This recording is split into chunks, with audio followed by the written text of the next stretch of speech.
So I just recorded this video, it was 36 minutes long, and then upon editing it, I realized it was all out of focus. So, great!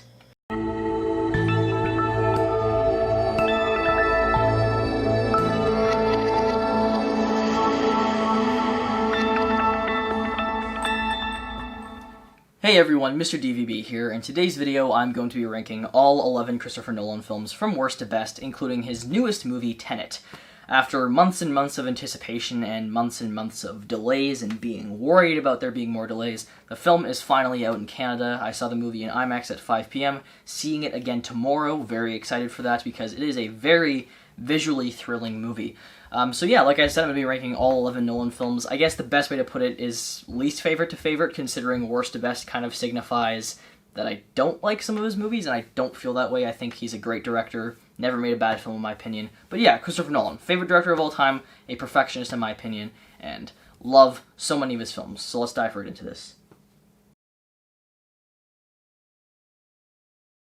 So coming in last place, we have Following, which was Christopher Nolan's very first movie, released all the way back in 1998. This film was made on a very, very limited budget. I believe it was roughly 10,000 American. I could be wrong about that. But yeah, this is a movie that, right off the bat, I think it's very interesting. I watched this for the very first time fairly recently, and I found myself actually quite invested in the story. You're basically following a writer who likes to follow people, hence the film's title, and write about them in his books. He doesn't particularly do anything, he just follows them, and he meets up with another writer who breaks into people's houses and steals items and scatters things throughout.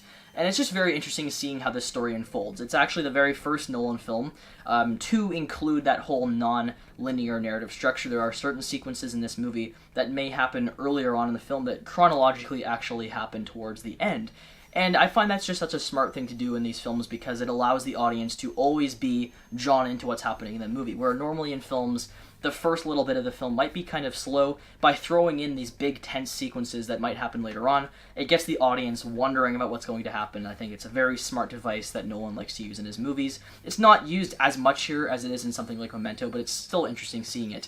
Now, as far as why it's my least favorite Nolan film, I think for the most part this film is just very rough around the edges. Like I said, it's his very first movie, and it was made on a very limited budget, and you can kind of see where that's a problem in this movie. There are certain things, especially when it comes to the way the audio is edited together, that I consider to be very poor. For example, there's one scene where a character is having his hand crushed by a hammer, and the audio from the man's screams, it's capping. It's very loud, it's very messy sounding, and it's just not the greatest thing to listen to.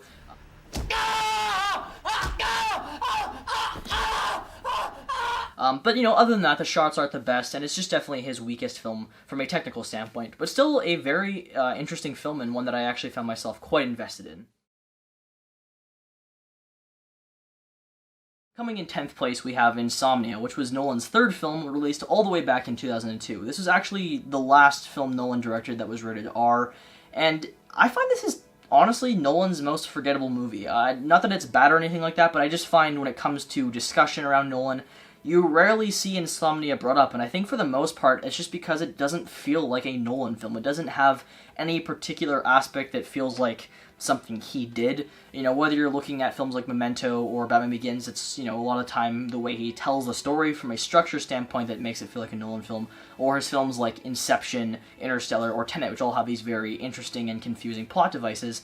Insomnia is just a very straightforward crime scene investigation movie, and I don't particularly mind that because that's a genre I absolutely love, two of my favorite films of all time being Silence of the Lambs and Seven, but even when compared to those movies, I just don't think it's a very strong crime scene investigation movie. I think the film suffers a bit from some pretty poor editing.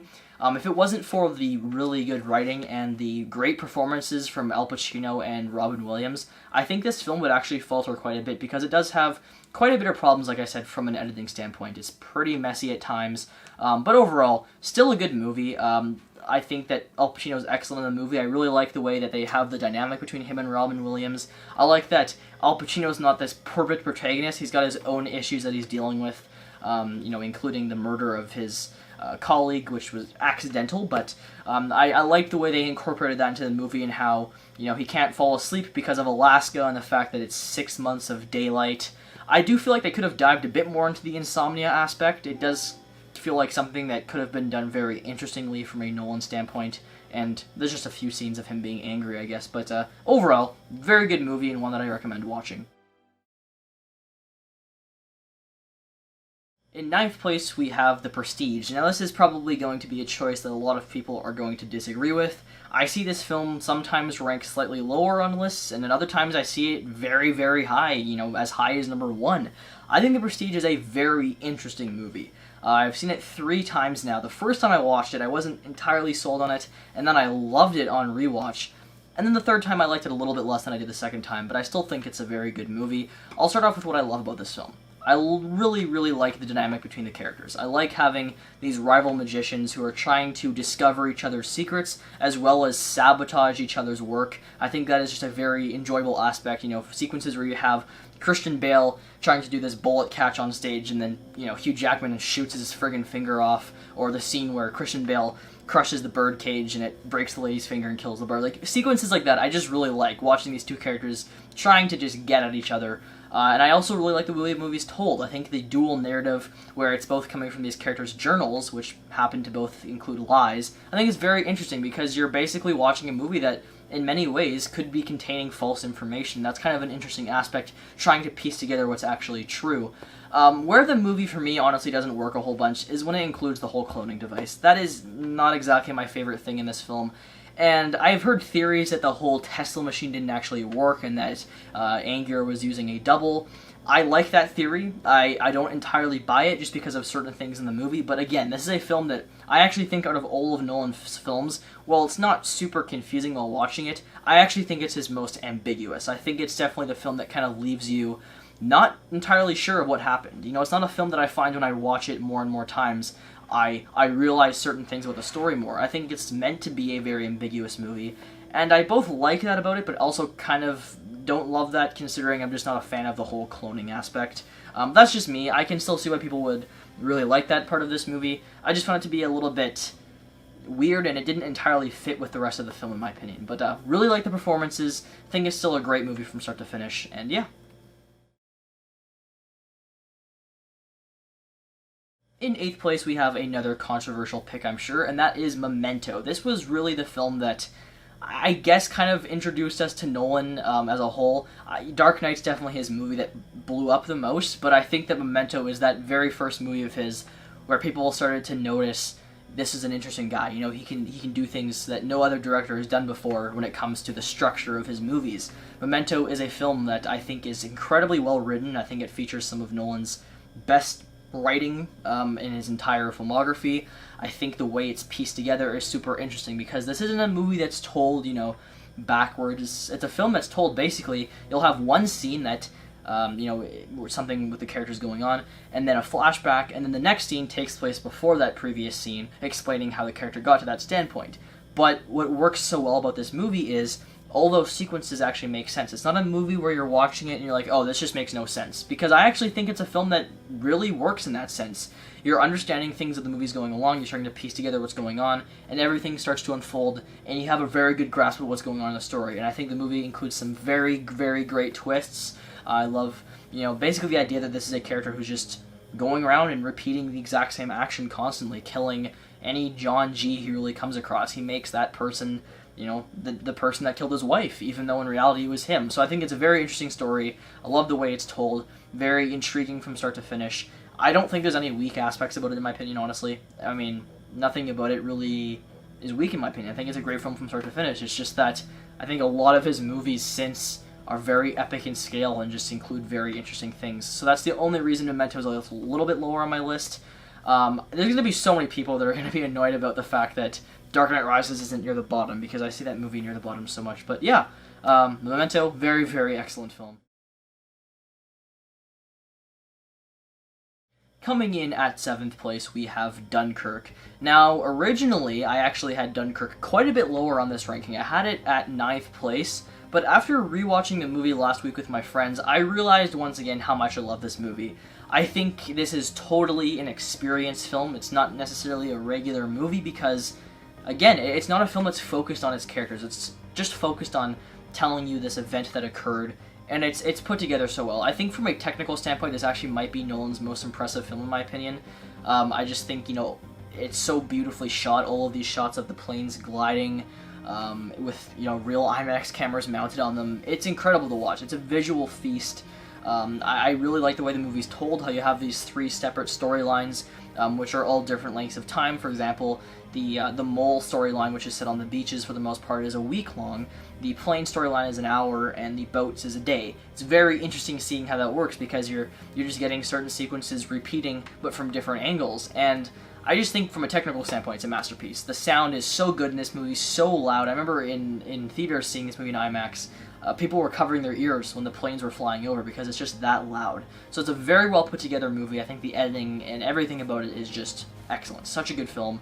I see a lot of people pissed off that Baby Driver didn't win the audio categories at the Oscars. I actually think this film deserved it more because I just felt like it was so engaging from a war standpoint. I've never seen a war movie that was this engaging.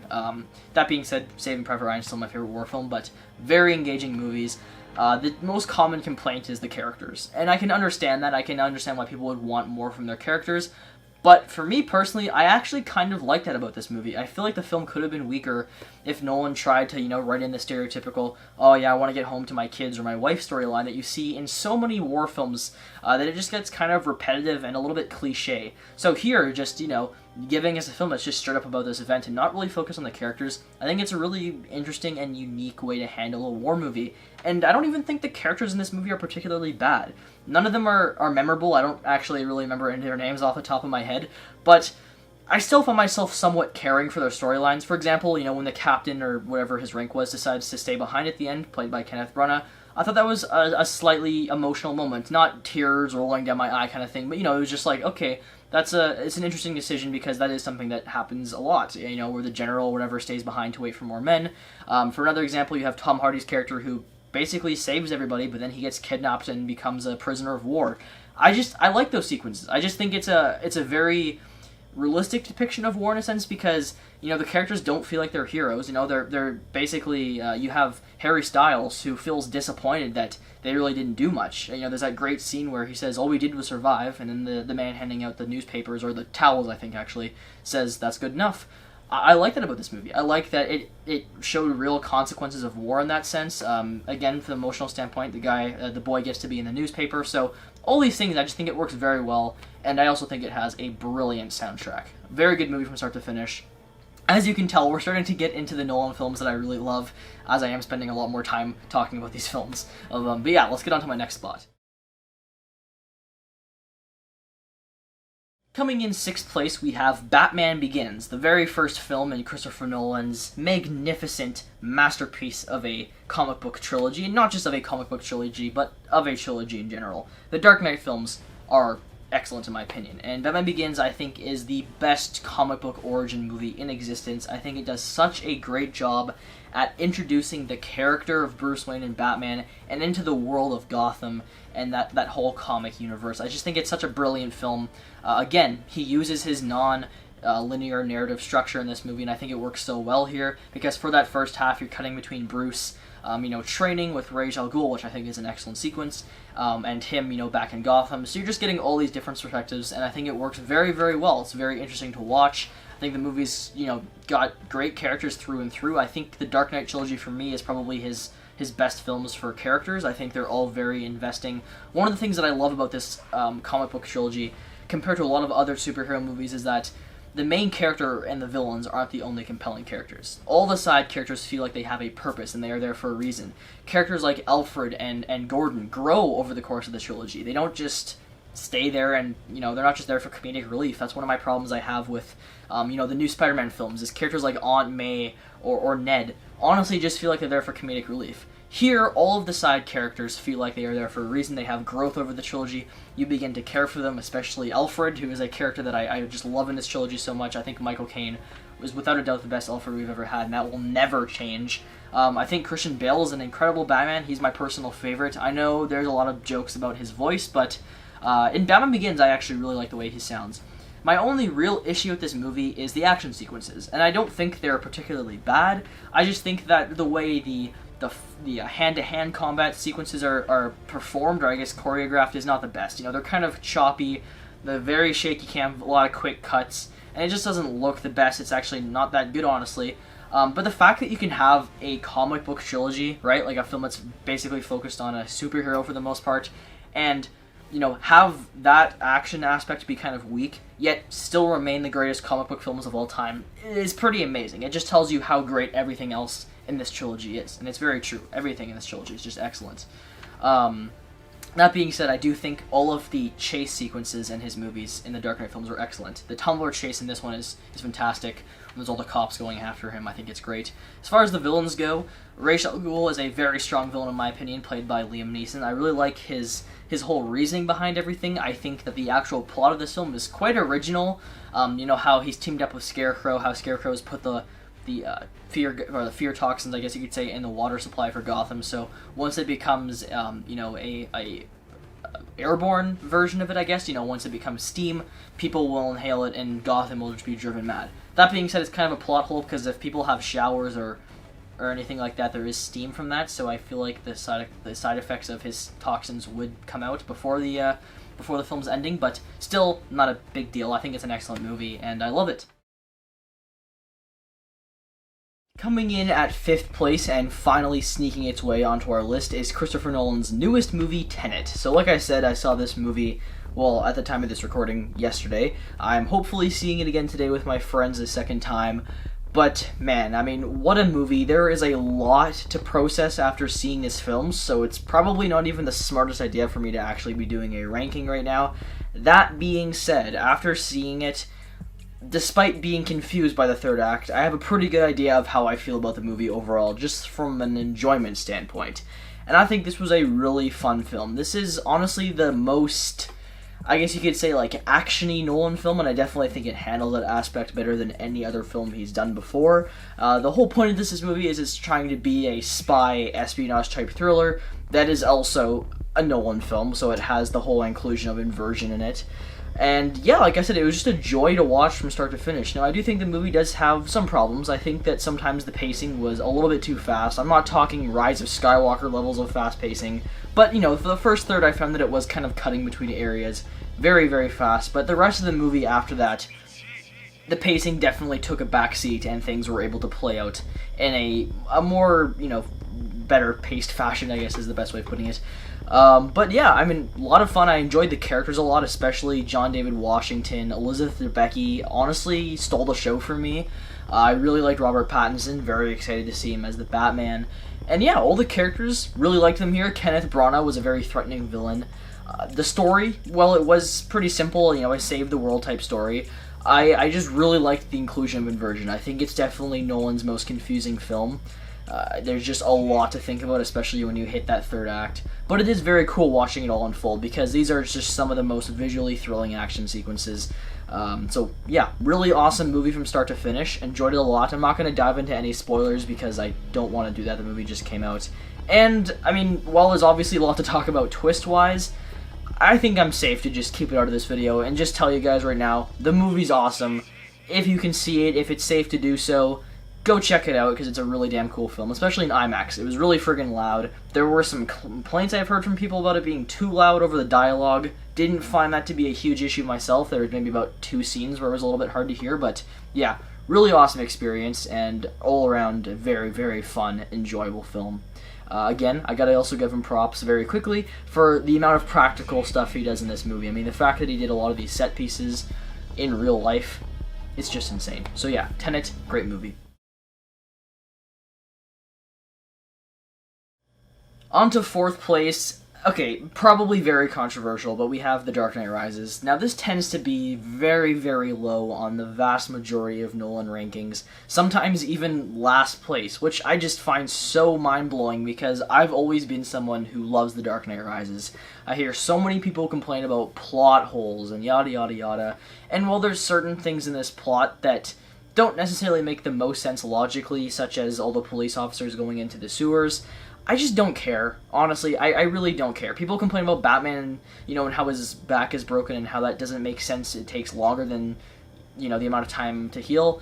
But that's not true. I mean, I searched up online. It says it takes about 6 to 8 weeks to heal a broken back. Batman, he's in the prison for 6 months. So, timeline-wise, I think that makes sense. And I just think this movie is so strong thematically. I think out of the 3 films in the trilogy, this is the strongest thematically for myself. I love the concept of Bruce getting over everything that happened at the end of The Dark Knight, having to come to terms with that, and having to basically rise from the ashes of what occurred in that movie with the death of Harvey Dent and Batman taking the blame. He's also rising quite literally out of the pit when that's like the lowest point of his life, when he's in that pit and Bane has him placed there and basically torturing his soul by destroying Gotham. And then, you know, the very end of the movie where Joseph Gordon-Levitt, who plays Officer Blake, quits the police force and he becomes the next Batman, or Robin, I guess. It's great. I think it's the perfect way to end the trilogy. I do have the most problems with it, technically speaking, out of the 3 films. I always found that Talia as a character was kind of annoying in my opinion, and honestly, the point where she reveals herself as Talia, I think the acting from her just goes down. Like, all of a sudden her performance just isn't that good anymore. Her death is terrible in my opinion. Same with Bane. I freaking hate Bane's death. I think it's so disrespectful to the character. It would have been fine if they used that joke for like a minor thug, but to use it for the main villain, who we've just invested 2.5 hours into, it's really annoying. That being said, I love Bane. I think he's so underrated as a villain. I don't think he gets talked about as much as he should. I think he's an incredible villain. I love his design. I love how strategic he is. So yeah, there's a lot of things I love about this movie.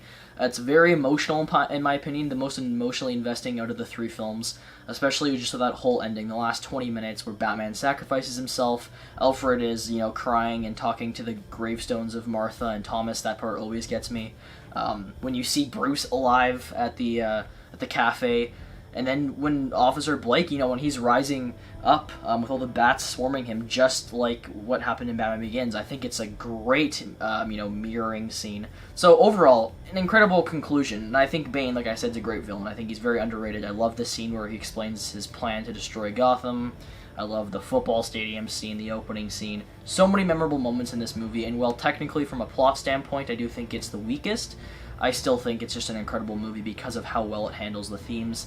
And ultimately, even though Batman has the least screen time in this movie than he does in any other films, or at least, Bruce in the Batsuit, I actually don't mind that because, like I said, I feel like this is almost a character study on Bruce Wayne and him coming to terms and getting over everything that occurred. And also, my favorite scene in the entire trilogy is that pit scene when he climbs out. The music, that is by far Zimmer's best score in this trilogy, in my opinion.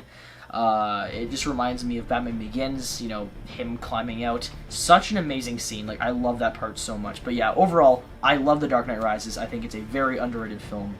And yeah, sorry that I have it this high, people. But again, this is my ranking, not yours. Alright, here we are, guys. We are now down to the final 3, my top 3 favorite Christopher Nolan films.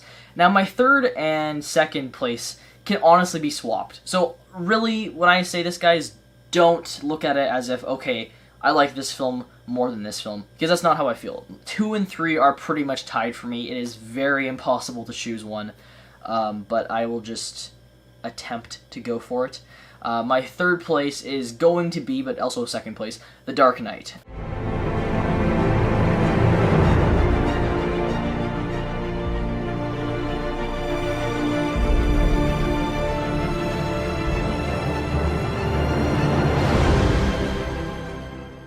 What is there to say that has not been said about this movie? I mean, this film's incredible. I love it so much. I think The Dark Knight is the best comic book movie ever made. It is such a fantastic film from start to finish. You have, obviously, the great, memorable performance from Heath Ledger, but I think everybody in this film is great. Not just Heath Ledger. Obviously, he steals the show, but I think everybody here is fantastic. I love Aaron Eckhart as Two-Face, or I guess more so Harvey Dent.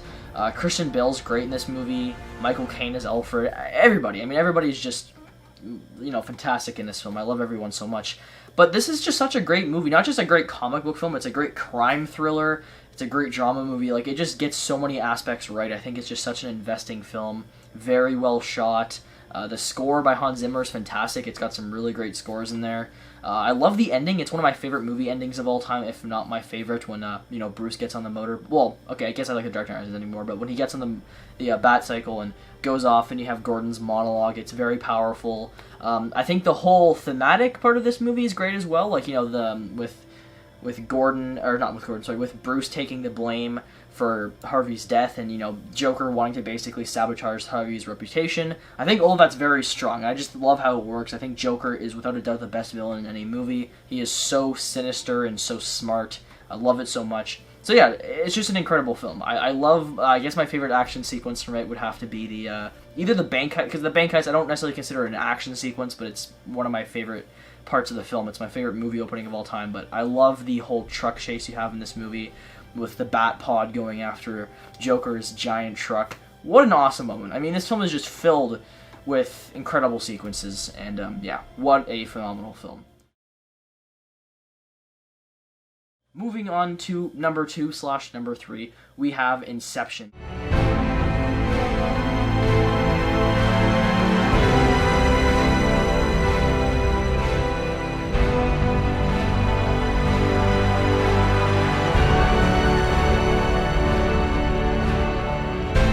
This is by far Nolan's most creative film, in my opinion. I think it is just a masterpiece from start to finish. You have this incredible story about this group of people who are working together to basically go into this man's dreams so they can plant this idea in his head to basically break up his father's empire. But at the film's core, you have this story of Cobb, who lost his wife, and he is trying to get home to his kids. And that's what I think Nolan does so well with his films, or at least with this film in my number 1 pick, is he has these very fascinating, interesting, scientific type stories, in this case with the dreams, but he finds a way to also get people to connect to the movie on an emotional level. So they are caring about the characters and they are invested in the story because of its visual thrills. And like I said, in this case, it's a story about a man trying to get home to his kids. And it's just so great. I mean, I think this is a pretty sad movie, just for Cobb's character. Like, I feel bad for him, especially when I saw this in the theaters a couple days ago, or about a week ago, I think. I just felt bad for him, like everything he goes through, especially that one scene where, he talks to Mo about how they did grow old together, and you see them, all those sequences we saw throughout the film, with them spending time with each other in limbo, when they get run over by the train, that they were actually old. It's pretty emotional. It's a movie that I just think does such a great job at having all this really cool visual stuff with the, the city bending, or the hallway, or the train driving in the middle of the city. But on top of that, it also has this emotional core that I absolutely love. That is one thing I forgot to mention with Tenet. I don't think it has a great emotional core. There is something there, but nowhere near as much as this. But yeah, overall, excellent movie. I love the characters, especially Leonardo DiCaprio as Cobb. I think he's fantastic. I really like Tom Hardy in this movie. I think his character's hilarious. I really like the dynamic between him and Joseph Gordon-Levitt's character Arthur. They're very funny on screen together. And yeah, overall, I mean, it's just an incredible movie. It's a flawless masterpiece, in my opinion. Visually, I think everything is an awesome. I think everything in it visually is awesome. My favorite scene, though, is honestly, just from a visual standpoint, probably Limbo. Probably when you see them walking on the beach and you see the buildings falling down. I find that to be a very, very interesting and really cool visual. But yeah, incredible movie. I mean, there's not much to say about Inception that hasn't already been said. The movie's still being talked about. The ending's still being talked about 10 years later. So it's a timeless film.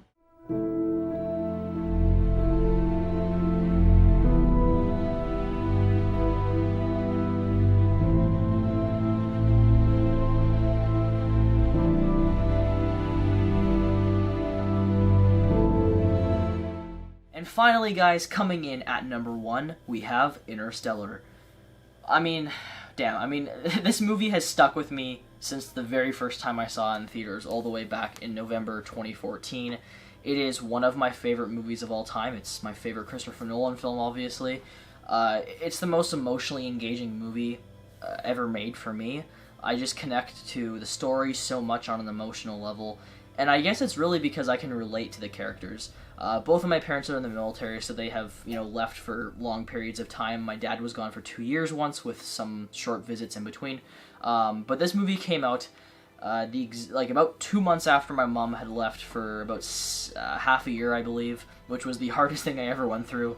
I was very sad, and she actually was visiting us when this movie came out, so I got to see it with her, and I never really thought about it when it came out. I never thought about that, but I think looking back on it now, unconsciously, I think I connected to the film because of that, and that's why it's just such an emotionally engaging film for me, because, yeah, this is the saddest film I've ever watched, and the most emotionally investing, just the story of, Coop trying to get back to his daughter, And I just think Nolan, this is just a brilliant masterpiece on his part, because he gives us, again, a really interesting sci-fi, really interesting visual film with the black hole, the wormhole, and all of that stuff. But at its core, and even more so than Inception, this is a film that is entirely about this man trying to get home to his daughter.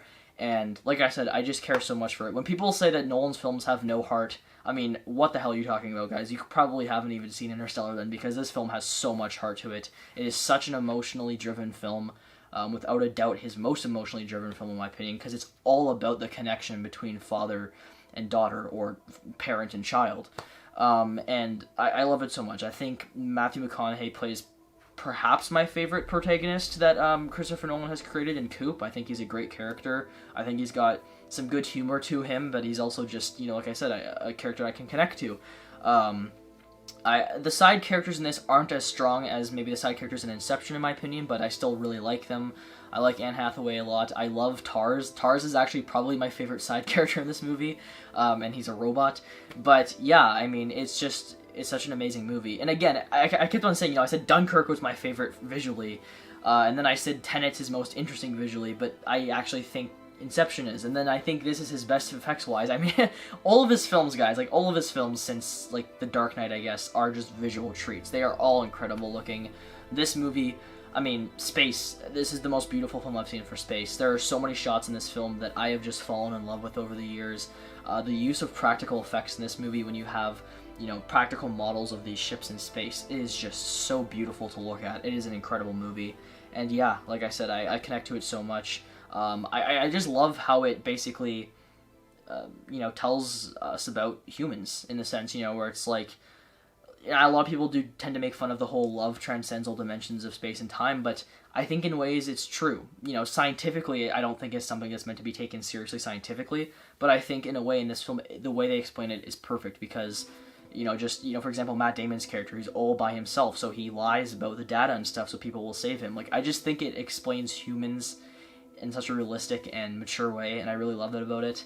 I think it's got Hans Zimmer's best soundtrack of all time. My favorite score of Zimmer is still Time from Inception, but I think it's just his best soundtrack.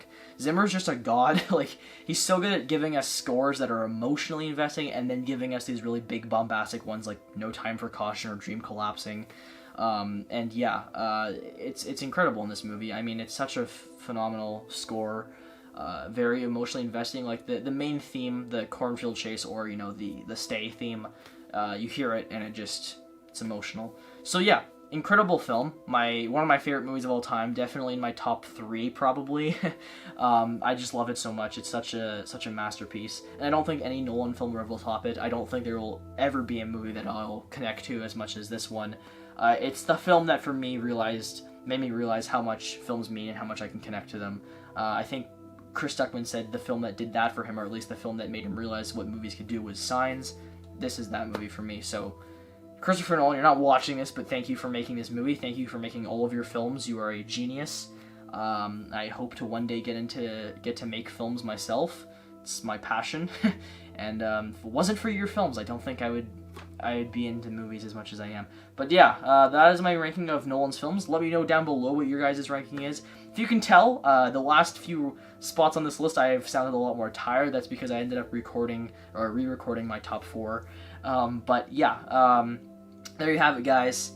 Interstellar, and all of Nolan's films in general. So yeah, Tenet, great movie. Go check it out. Awesome film.